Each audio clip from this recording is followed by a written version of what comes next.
కింద 20 అడుగులే. అది జనరల్గా సాధారణ వర్షం వచ్చినప్పుడు డ్రైన్ వాటర్ పోయేదానికి చేసింది. కానీ ఒక్కసారి బుడమేరు వాటర్ అంతా వచ్చేటి వాడు పడిపోవడంతో ఆ 20 అడుగుల నుంచి పోవడానికి 10 రోజులు పట్టింది. అక్కడ కూడా కొంత బ్లాక్ చేశారు. అక్కడ ఫ్రీగా ఉండుంటే పోయేది. దాన్ని కూడా అంటే ఆ వెంటికి అవతల యువతల ఆక్యుపై చేశారు. సో అందుకని ఇప్పుడు యాక్చువల్గా ఏంటంటే అందరూ మున్సిపల్ కమిషనర్స్ అందరికి ఇన్స్ట్రక్షన్స్ ఇచ్చాం. ఇప్పుడే టెలికాన్ఫరెన్స్ అయింది, వీడియో కాన్ఫరెన్సు. ఒకటే చెప్పాం, ఈ మధ్య సిల్ట్ తీశారు, ఇంకా కొన్ని దిగులు తీస్తున్నారు.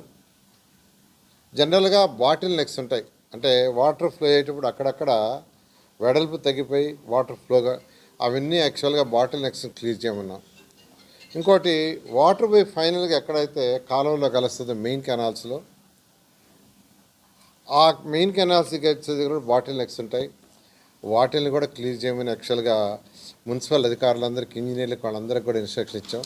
ఎందుకంటే గత అనుభవాలు తీసుకుంటే విద్యుత్ తుఫాను కావచ్చు, శ్రీకాకుళం కావచ్చు, నెల్లూరు నగరంలో వచ్చిన నెల్లూరు నగరం అంతాన్ని ముంచెత్తిన 2015 ఫ్లడ్ కావచ్చు, లేదా మన మనుబోలు దగ్గర నేషనల్ హైవేనే కొట్టుకోపోయింది. ఇవన్నీ అనుభవాలు చూస్తే ఏంటంటే మనం ముఖ్యంగా చేయాల్సింది ఫస్ట్ బాటిల్ నెక్స్ క్లియర్ చేయడం. దానికి క్లియర్ కట్ ఇన్స్ట్రక్షన్ ఇచ్చాము, దాని మీద అందరూ ఉన్నారు. అది కాకుండా రాబోయే దాన్ని దృష్టిలో పెట్టుకొని ఎప్పటికప్పుడు ఫోర్కాస్ట్ డీటెయిల్స్ తీసుకుంటూ ముఖ్యమంత్రి గారు ఇచ్చింది ఏంటంటే జీరో హ్యూమన్ లైఫ్ లాస్. వాళ్ళందరినీ ఫోర్కాస్ట్ చూస్తూ ఇమీడియట్గా వాళ్ళని సేఫ్గా ఉండే ప్లేసులకు షిఫ్ట్ చేయటం, వాళ్ళకి కావాల్సిన ఫుడ్ అరేంజ్ చేయటం, వాళ్ళకి కావాల్సిన వాటర్ అరేంజ్ చేయటం, వాళ్ళకి కావాల్సిన టాయిలెట్ అరేంజ్ చేయటం, వాళ్ళకి ఏదైనా అవసరమైతే దుప్పట్లు లాంటి సప్లై చేయటం, ఇవి చేయమని యాక్చువల్గా ముఖ్యమంత్రి గారు ఆదేశించారు. అవి మున్సిపల్ కమిషనర్స్ అందరికీ చెప్పడం జరిగింది. Zero human life loss is first our target. ఏ ఒక్కరు కూడా చనిపోకూడదు. తర్వాత లో లయింగ్ ఉండే వాళ్ళని షిఫ్ట్ చేసి వాళ్ళు ఇబ్బంది పడకుండా ఫుడ్ కావచ్చు, వాటర్ కావచ్చు, తర్వాత వచ్చి టాయిలెట్స్కి ఇబ్బంది లేకుండా కావాల్సిన మొబైల్ టాయిలెట్స్ ఏర్పాటు చేయడం, ఇవి అరేంజ్ చేయమని యాక్చువల్గా అందరికీ చెప్పడం జరిగింది. దీనికి అనేక టెక్నాలజీస్ ఉన్నాయి, డ్రోన్ స్కీమ్స్ అన్నిటి కూడా వాడమని ముఖ్యమంత్రి గారు చాలా క్లియర్గా ఇన్స్ట్రక్షన్ ఇచ్చారు. తర్వాత ఫ్లడ్ వచ్చిపోయిన తర్వాత అంటే సైక్లోన్ కానీ దానివల్ల ఫ్లడ్ కానీ వచ్చిన తర్వాత తీసుకోవాల్సిన ప్రికాషన్స్కి ముందు జాగ్రత్తగా, అంటే అప్పటికప్పుడు వాటర్ ట్యాంక్స్ ఎత్తుక్కోకుండా ముందుగానే ఎక్కడ వాటర్ ట్యాంక్స్ ఉన్నాయి ఎక్కడి నుంచి తెప్పించుకోవాలా. మన బుడమేరు దానికి మనం నెల్లూరు జిల్లా, ప్రకాశం జిల్లా, ఈస్ట్ వెస్ట్ అన్ని దగ్గర నుంచి ట్యాంకర్స్ తెప్పించాం, అప్పటికప్పుడు ఎత్తుకున్నాం. అలా కాకుండా ఎందుకంటే ఒకవేళ తుఫాన్ వచ్చి సైక్లోన్ పెద్దగా వచ్చినప్పుడు కరెంటు పోతుంది. కరెంటు పోయినప్పుడు ఇంకా మోటార్లు డ్యామేజ్ అవుతాయి, మోటార్లు పనిచేయవు. అప్పుడు ఏంటంటే ఆయిల్ ఇంజిన్స్ తెచ్చుకొని వాటిల ద్వారా వాటర్ కొట్టడం, లేదా వాటర్ ట్యాంక్స్ తెప్పించుకొని ఎక్కడైతే వాటర్ అవైలబుల్లో చేయటం జరుగుతుంది. ముందు జాగ్రత్తగా వాటర్ ట్యాంక్స్ని, తర్వాత ఫుడ్ కూడా ప్రిపరేషన్. మొన్నేమైంది, బుడమేరు వచ్చినప్పుడు 33 డివిజన్స్ నీళ్ళలో ఉండిపోయినాయి. ఎక్కువగా పెళ్ళిళ్ళు, ఫంక్షన్స్కి వంటలు చేసేవాళ్ళందరూ అక్కడే ఉన్నారు.